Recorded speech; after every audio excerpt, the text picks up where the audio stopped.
Hi YouTube, and welcome back to my channel. Today's video is a daily plan with me for April, Thursday the 17th. Today is the 18th, Good Friday. I'm so happy that I'm able to be off. So I'm going to get some prayer in and reading in later. Right now, you'll just see me setting up pretty much what I want to put in my book. I'm using the Traveler's Notebook, the Mead notebook as like my everything or emotional support notebook, and then the Hobonichi, which is pretty much like memory keeping and just a fun time of mixture of everything. I did not end up using all of these sticker books, but I like to have them out so I can have some good choices. I am trying to really get through some. So I think for the next month, I'm probably going to go all sticker out because I have so many stickers, but some of them are so old until I don't want them to completely not be usable anymore.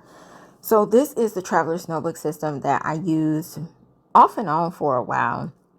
I wanted to get back in it because I like how things are separate but small enough because I don't need everything on there. This is a perfect example of to do for the week. I liked it. I love vertical.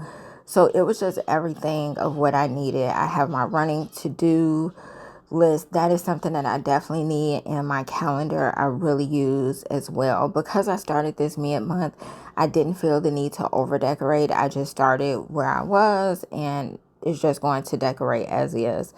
So this is like a quick flip through of what I was doing in it before. I believe the last time I used this was 2023, like off and on. You'll see 2022 and 2023 in there. So I've been using this consistently because I just love the freedom of decorating it all myself and just it not looking so uniformed as like monthlies that come already made. So I really enjoy it. I really enjoyed it. I look forward to setting this up for next month. And yeah, I'm just happy to use it. I feel like it's a nice system. The covering and having everything together is easily portable. You know, like I said before, I'm just really trying to find what notebook works best for me. And I think that's like the biggest thing for me at this point is what notebook works the best. I have a system that I can alter, but I also have staple things that I need in a planner or notebook. So it's pretty much just what notebook is going to be functional for me. At the beginning, I have the pulley printer and I've been loving that. I do also have a Polaroid one, but it got, even though it's color and I really enjoyed it, it was like so expensive for the paper. It was expensive and I wasn't getting a lot of sheets and I can go crazy with printing things. So I think this works best. You'll see me here outlining things that are significant in the month. I think that has really been helpful to me because it has allowed me to see what is coming up, but also see if I'm looking back what was something that was super priority that month.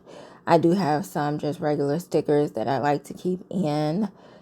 And yeah, that's the whole little setup in a nutshell. Those are all budget stickers. I got those from my Erin Condren's Petite Planners that I had, and they were always in the back. I just never used them. So hopefully I'll get a chance to use it. So this is the Traveler's Notebook, the weekly. And I'm trying to see, it's really weird when I'm going along with this as I'm doing a voiceover, but I started in here.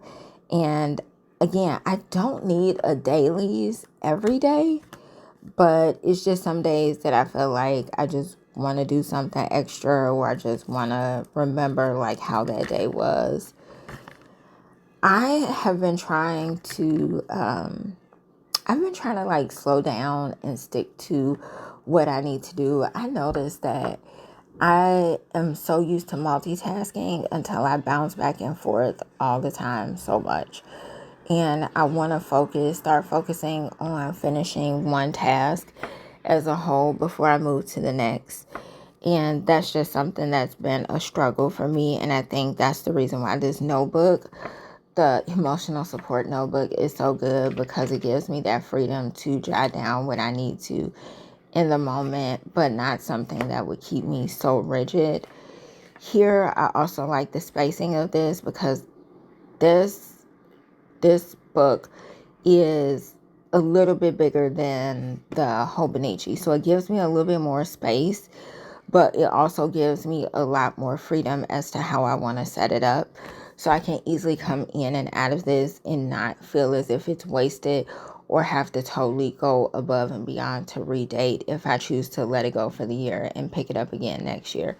So that's the beauty of having undated planners. And I think if you're somebody like me that likes to go back and forth, or likes to have like that change every now and then, especially according to what's going on in your life, it's perfect, because it's feasible and you're not wasting anything. And these books are fairly cheap or reasonably priced, I would say, as compared to like other planners that are out.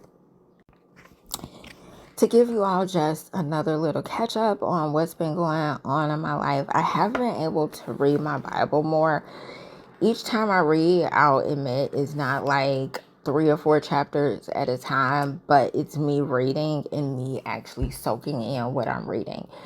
And I enjoy it. It's kept me focused on God. It's really helped my prayer life and just my relationship with God, and being able to have him in my life throughout the day, and not just at the beginning of the day, which is the morning when I pray, or the end of the night when I pray.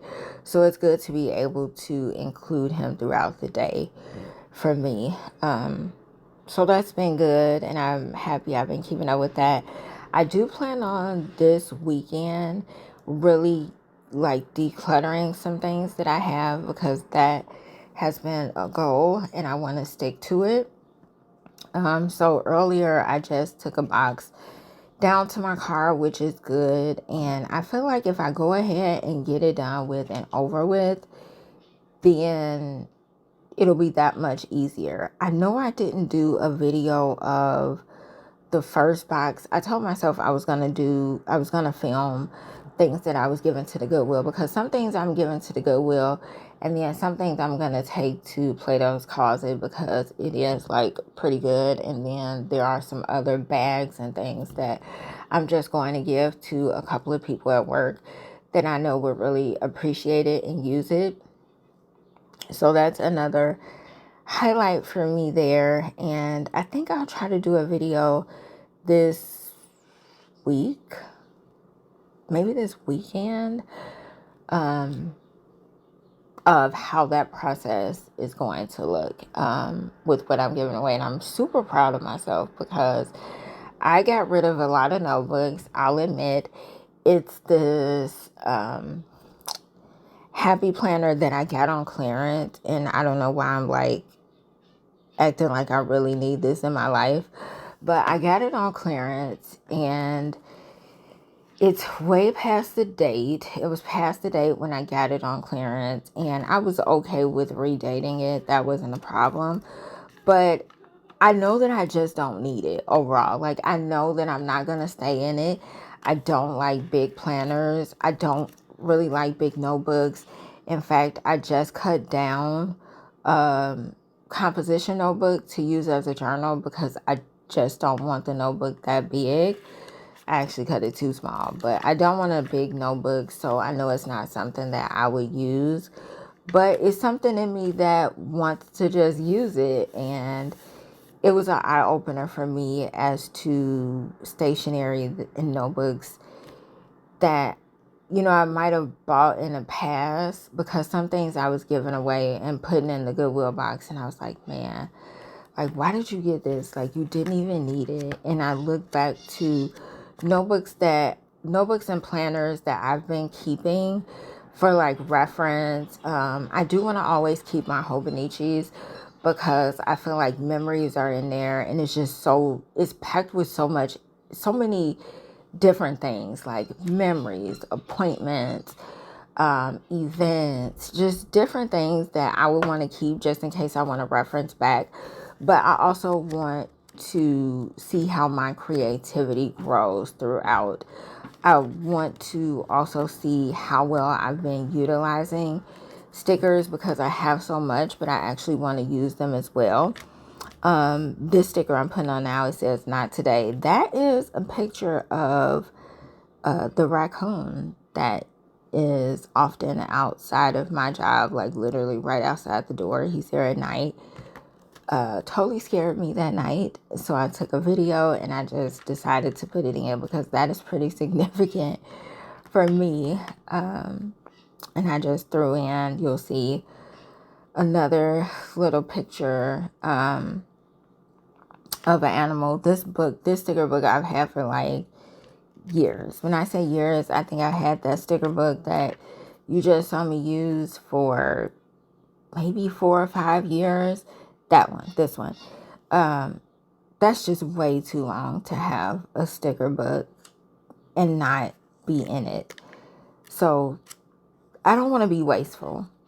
I want to utilize my things, and if I'm not utilizing them and they're still taking up space, I would rather give them to someone that will use them.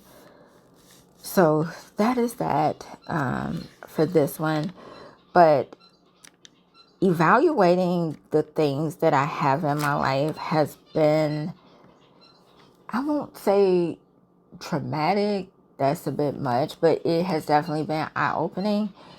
And I think that has been contributing to anxiety as well, just the amount of things that I have and the press and, pressure within me to use them if they're just sitting there. But then also me thinking about the space that I could have, and not space to refill it with things, but just space that I can have, clear, open space without having it filled with things. So I think that's the reason why I'm so focused now on getting some of my sticker books down, because when I look through some that I have, I realize that you don't, like, if you're doing basic planning, and I mean basic planning, like you're doing it week to week, you do need maybe a book, especially if you don't do lettering. Like I don't do lettering, but you do need a book that maybe have basic planner things in there, like to-do stickers, notes, functional things like doctor's appointment ones, cleaning, vacuuming, car, different things like that you could really utilize. Than like functional everyday ones. I think those are good. But then it's also good to have like some fun ones. And I was thinking about doing a video on that too, like what kind of stickers, but like basic starting stickers that you need. I know there's a lot of people that do videos on basic things that you need for a planner, but I haven't really seen a sticker one. And anybody that has started off in this community, I think stickers was, at least for me, the first thing that I started spending my money on first. Like, it was the planners, but then it was also the stickers, because I was thinking about all these spreads that I've watched everybody do and all of these ways that I could use these stickers. And then once I got them, I was too afraid to use them because then I didn't want to waste them. So just doing something simple like this is just gratifying for me, because it does signify growth, that I don't have to have a brand new planner to restart or to start a week with habits that I want to embrace or different things like that. I think in my head I was thinking, okay, this is where I'm at now, so I need to get a new planner. This is how this month is for me now, so I need to get a new planner to fit that. And that isn't the case. Not every day do I want to see what I'm eating, or I need to see what I'm eating, but this day I did. I realized this week that I have been spending a lot on food. Not all takeout, but just food. And I have been logging for this week So Sunday, I will potentially do a video of what I spent this week and what I spent it on, because again, I'm trying to get back into my expense tracking and budgeting. This is a sticker book that I found as I was cleaning out my desk drawer at work, and I was like, wow. Now, I think I remember where I got this from TJ Maxx, but I don't even use stickers at work. So why did I have it at work? I can't tell you. And the position I have now, I don't even have time to fool with stickers, much less anything else. So I just brought it home and I said, why not try to use them? And yeah, that's what I'm doing. I actually like just being able to throw anything down on a piece of paper and not feel like I have to rename the boxes. So I would have planners that had setups for different things like to-dos and appointments. And if I didn't have an appointment, I was always trying to put a sticker over it and make it something else, where here I can do these little bubble cloud sort of things, or I can leave it open or blank. Just the freedom in it is good. So I'd encourage you to really look at your planner and how you're using it. And if the planner that you have, you're altering so much, maybe try a notebook and just use that for a week and see how it is. I do know that I need to always carry something with me. Thursday, when I went to my daughter's IEP, I was in a car and I was getting so many things together. I was emailing and making appointments, and I realized I was doing all this I didn't have anything with me. I didn't have a notebook. I didn't have anything with me. I was just responding to emails, setting up all these things, and hoping that I remember it by the time that I got home. So think about what you need. Think about how you utilize the planner throughout the day. Maybe even do a tracker with that to see what type of notebook that you would need. But that is all for now. I just wanted to do a quick video, show you all the setup and how I've been kind of getting things together for